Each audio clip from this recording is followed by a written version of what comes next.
waterholes and creek beds are pretty dicey affairs. They dry out and they get very shallow.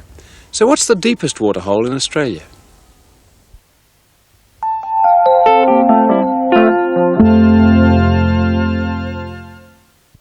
The deepest Australian waterhole? Well, that's an unfair question. Mount Gambier Lake's very deep, and so are Piccaninny Ponds and a host of others. But a waterhole is traditionally in the bed of a river, the part that doesn't dry up. And interestingly enough, this is probably the deepest in inland Australia.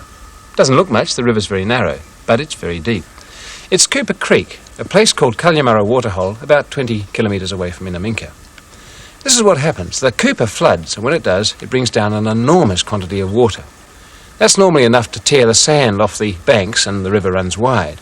But just here the banks are made of rock on either side. The river can't tear those apart, it has to squeeze through the middle.